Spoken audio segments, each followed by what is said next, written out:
Para layang adalah salah satu cabang olahraga dirgantara, terbang bebas mengenakan parasut dan harness. Beberapa peralatan para layang meliputi parasut utama, parasut cadangan, harness, dan helmet. Sebagai alat pendukung antara lain variometer, radio GPS, wind meter, dan peta lokasi terbang. Pada umumnya, atlet atau penerbang para layang mengenakan pakaian terbang flight suit, sarung tangan, sepatu boot, dan goggle atau kacamata. Kalau mau terbang, mula-mula penerbang menggelar parasut, tampak bagian-bagiannya seperti leading edge, sail, riser, dan toggle. Ada 3 macam parasut, untuk penerbang mula, menengah, dan penerbang mahir. Penerbang para layang perlu menyesuaikan parasut yang akan dipakai. Beberapa jenis ukuran parasut adalah XS, S, M, L, dan LL, dan khusus untuk terbang tandem. Harness merupakan alat penting bagi penerbang sebab sebagai tempat kedudukan di kala terbang.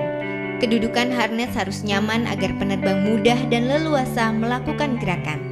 Di samping memasang tali paha dan tali dada secara betul, ia juga harus memakai helmet. Saat memasang tali-tali dan peralatan lain, bisa dilakukan sendiri, namun ada yang dibantu kawannya. Setelah rapi parasut tergelar, ia memegang riser sebagai gabungan tali-tali parasut. Atlet menghadap ke arah parasut yang telah tergelar. Pada umumnya, teman-teman lain memegang parasut agar mudah berkembang dan tidak terlipat waktu ditiup angin. Setelah penerbang mengenakan harness rapi, ia mengamati lebih teliti perlengkapannya.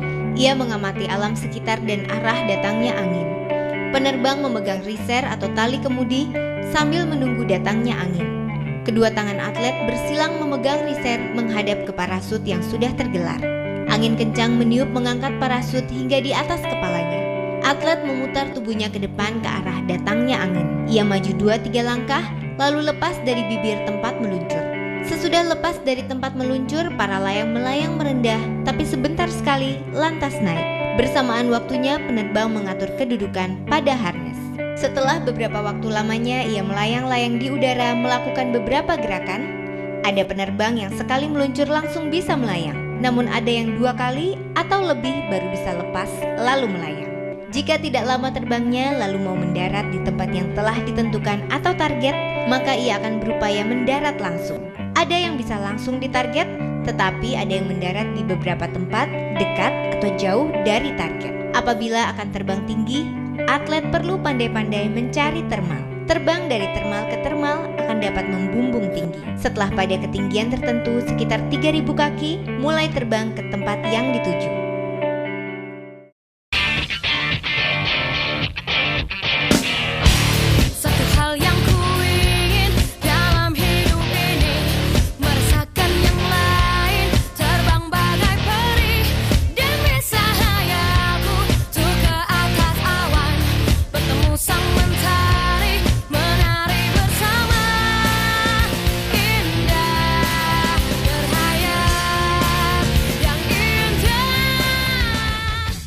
Setelah terbang melayang beberapa lamanya, penerbang mengarahkan parasut ke daerah pendaratan atau target. Di sekitar target harus aman dari beberapa halangan seperti pohon tinggi, bangunan tinggi, tiang antena, menara, kawat listrik tegangan tinggi, dan gedung tinggi. Mendarat juga harus memperhatikan arah angin. Penerbang tidak boleh memandang ke bumi terus, lebih-lebih bagi yang belum berpengalaman atau penerbang baru. Kalau belum pandai mengemudikan parasut, karena keasikan melihat ke bawah atau bumi, tahu-tahu sudah menyentuh bumi. Jika tidak hati-hati, bisa celaka. Sebaliknya saat masih tinggi sudah menarik-narik tali kemudi juga tidak dibenarkan, karena bisa stall. Oleh karenanya yang wajar dan baik adalah, jika sudah mendekati target, penerbang pelan-pelan menarik tali kemudi. Jika akan menyentuh tanah, barulah menarik penuh. Waktu mendekat caranya adalah salah satu telapak kaki menapak ke tanah, kaki lainnya siap-siap untuk lari. Bila sudah mahir dapat menapakkan kedua telapak kaki bersama-sama. Oleh sebab itu penerbang harus senantiasa melaksanakan prosedur pendaratan yang benar agar mendarat secara aman dan selamat. Happy landing.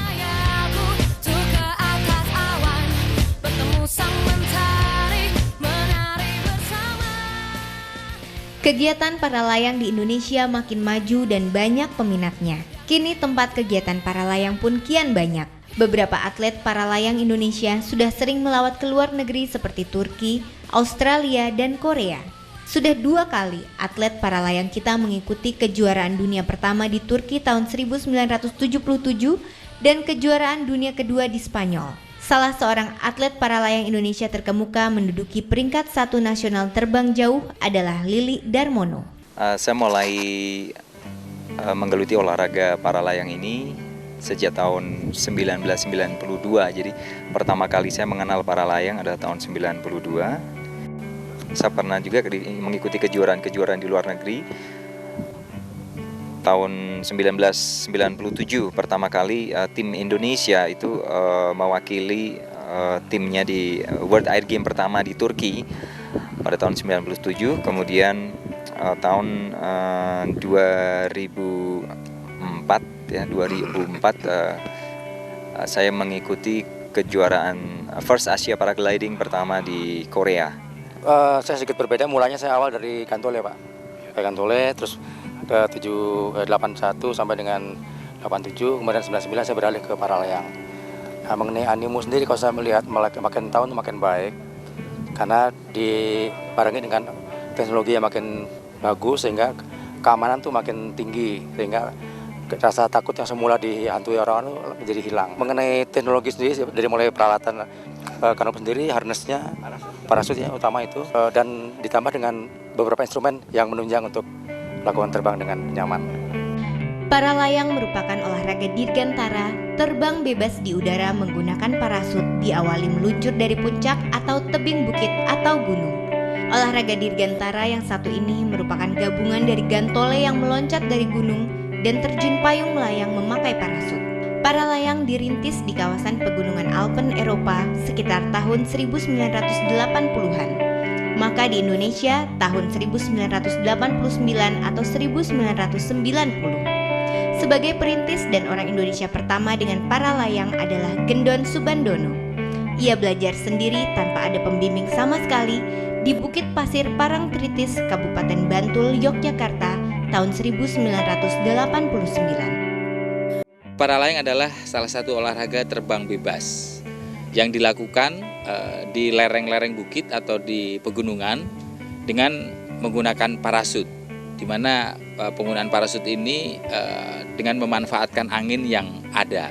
Dan perkembangan olahraga para layang saat ini sungguh menggembirakan karena peminatnya sudah sangat banyak sekali dan hampir sekitar 16 provinsi sudah muncul klub-klub yang aktif untuk kegiatan ini. Dan pesertanya pun tidak hanya para eksekutif muda, karena juga para pelajar, mahasiswa, dan bahkan yang sudah pensiun pun ikut serta untuk meramaikan kegiatan olahraga para layang ini di Indonesia. Untuk dapat menjadi penerbang para layang harus melalui beberapa tahap. Tahap pertama dan penting sekali disebut tahap ground handling. Tahap pertama ini siswa diajari mengendalikan parasut yang mengembang di atas kepala, menggeser ke kanan dan ke kiri. Kegiatan ini diulang berkali-kali. Setelah lancar dan stabil mengendalikan parasut, lalu praktek serupa di atas bukit buatan. Beberapa waktu kemudian sesudah lancar meluncur dan terbang di bukit buatan, siswa dibimbing meluncur dan terbang di bukit yang tinggi mencapai 200 meter. Di bukit yang tinggi ini siswa belajar lebih giat kepada para senior. Misalnya, terbang melayang, melakukan berbagai gerakan dan mendarat. Satu hal yang amat penting adalah bahwa penerbang harus selalu mengikuti prosedur dan mengutamakan keselamatan penerbang. Oke, ini harness untuk training. Bagian-bagian yang perlu diperhatikan di dalam menggunakan harness adalah 3 poin atau kita kenal dengan 3 checkpoint. Oke, pertama adalah untuk leg strip. Terjadi 2 poin leg strip.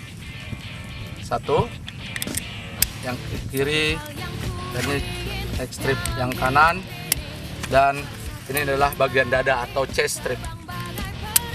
Oke, dan ini karabiner adalah bagian yang akan menghubungkan harness dengan kanopi.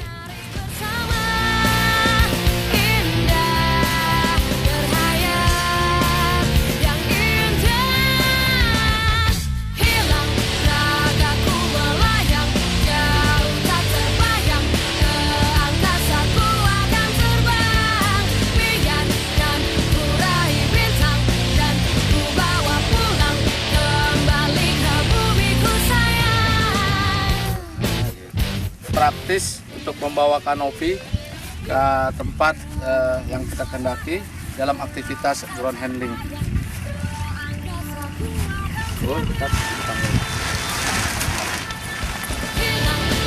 Ragaku